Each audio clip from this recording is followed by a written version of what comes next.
Please like and subscribe to our channel and click the bell icon to get new video updates.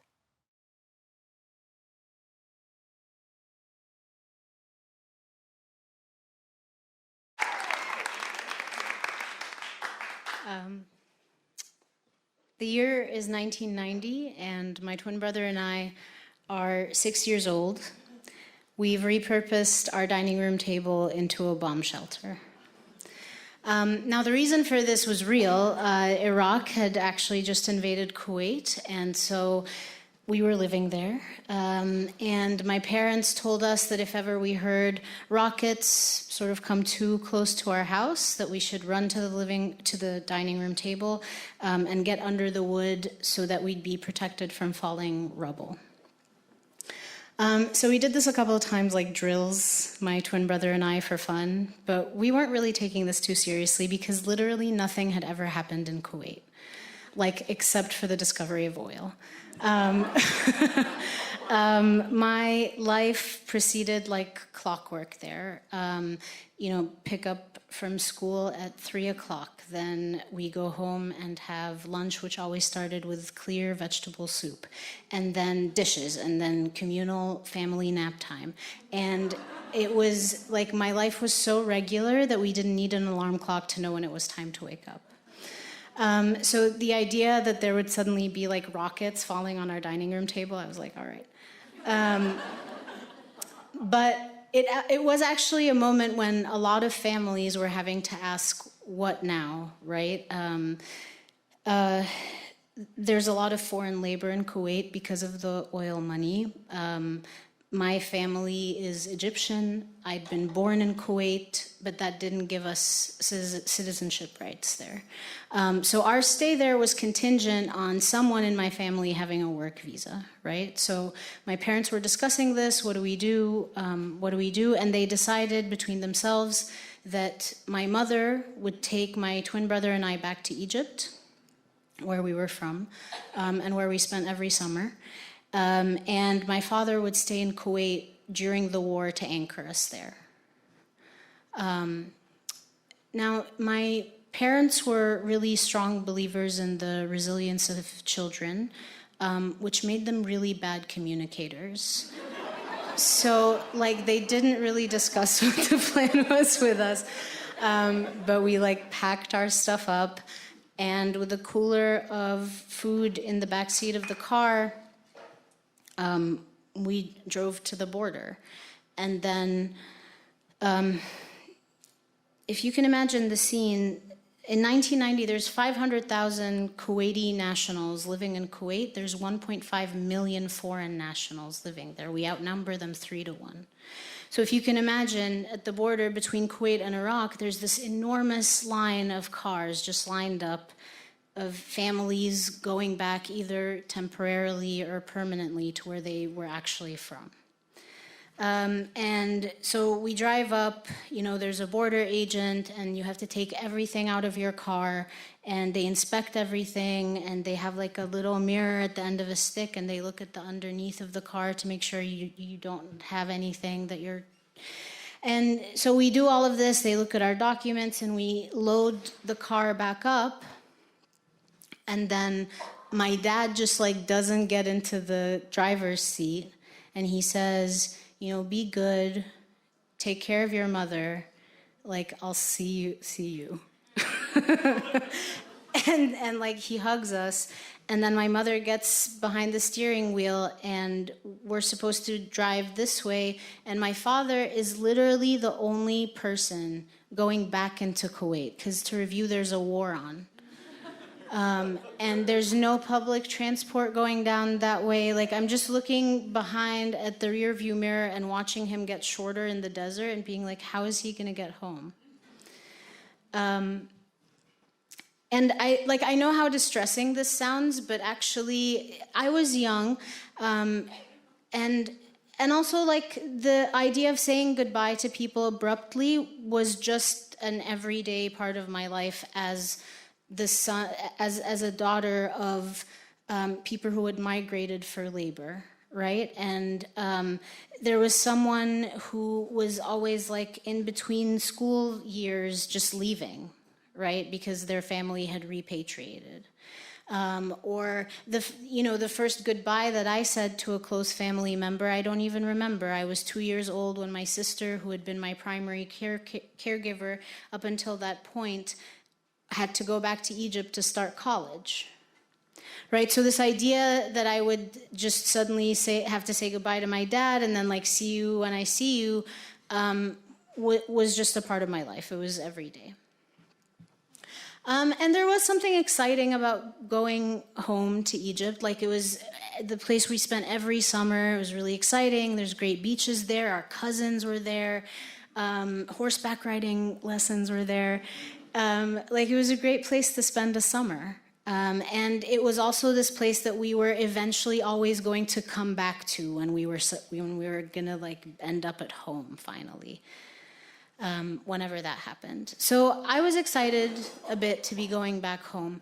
But then being somewhere for like a summer and then having to like resume your life somewhere are two different things.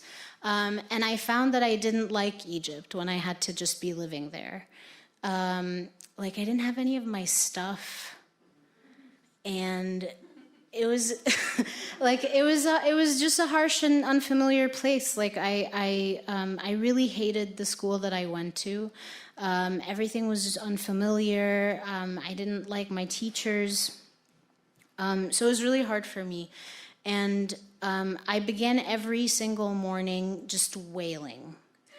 And when I say every single morning, I mean that literally. Like, every day for the time that I was at that school, every single day, I cried. I'd have to get like peeled away from my mother. So I was famous for it at the school that I went to, because at 6 years old, it actually takes a lot of stamina to make a huge scene every morning. So like, I was that kid. And then it actually got to the point where this woman who like ran the canteen thing that, you could like buy snacks in the playground and stuff, she would take pity on me. And every morning would sort of like wait until I'd been peeled away from my mother and was like still weeping in the corner. And she would come to me and bring me to sit next to her at the canteen and give me an enormous bag of salted popcorn and a huge like glass bottle of Coca-Cola, second breakfast. And like I would sit there and just like eat the whole thing and drink the whole thing and then like start to feel like a little bit all right. And one day she actually met my mom, so my mom was coming, they were peeling me away from her, and then instead of waiting until she left, she came and met her and said, hi, your daughter has been eating my food all term and hasn't paid me for it. And she just told her an arbitrary number of what my mother owed her, and I was in a lot of trouble. And I know she was a poor person in a poor country, but I was still hurt. And it wasn't just me who was having a hard time, right? Like, so I was crying in the morning, and my mother was crying at night. The Bazeed family. And I didn't understand that. Like, I was like, what's wrong with you? You're from here. Right? Like, you were born here. This is where you're from. This is what's familiar to you. This is where you've been telling me we're going to come back to eventually. Why are you so upset? Like, you're home, supposedly. But yeah, the adults in my life didn't seem any less dislocated than I was. But while I could generate all the energy I needed just internally, my mother needed a visual aid. So her visual aid was this concert that like had been composed about the war very hastily, and that aired on the local channel every single night. And so she would listen to this and just like be sobbing, and I would be watching her listening to this and be sobbing. And the lyrics went something like this. واللي مزلزل قلوبنا يا صادق يا أمين القاتل والضحية يا محمد مسلمين, which translates into our hearts quake.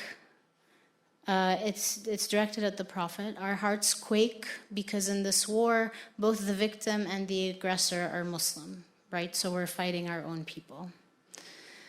And so my mother would listen to this and cry, and listen to this and cry.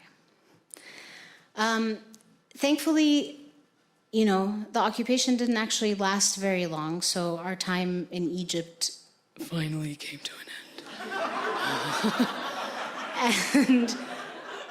And the Americans had come in, and the war ended very quickly after that. And in exchange, of course, America got to protect its oil interests in the Middle East and also negotiate permanent military and Air Force bases in the Middle East, in addition to all the other permanent military bases that the United States has in the Middle East. Because nothing is free, not war, not popcorn.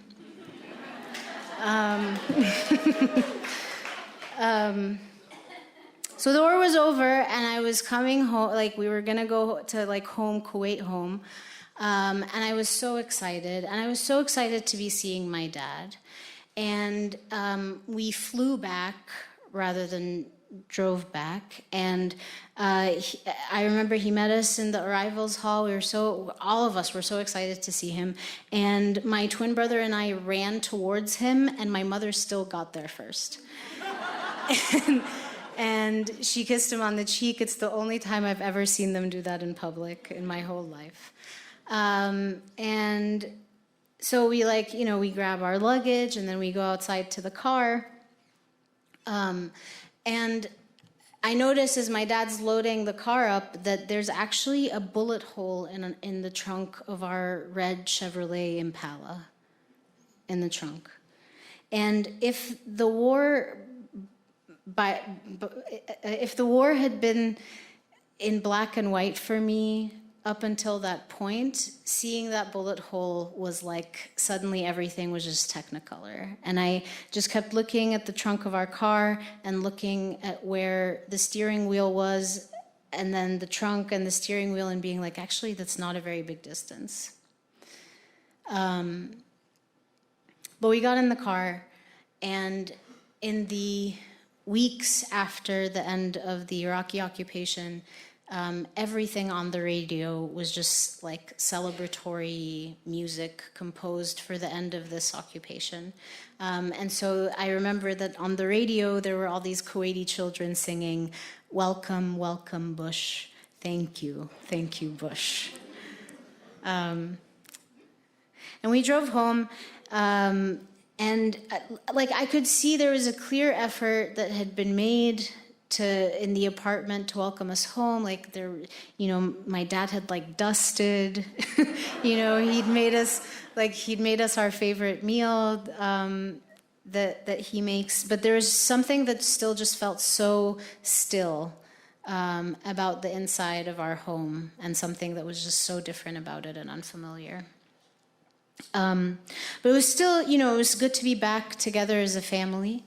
And we were sitting down at the dining room table, and this was finally a chance for my dad to actually tell us what the war had been like for him that we'd left him in the middle of. Because while the whole time we'd been in Egypt, we'd only been able to speak to him once a week for 3 minutes, which is not a lot of time. You don't get to tell any stories really in 3 minutes.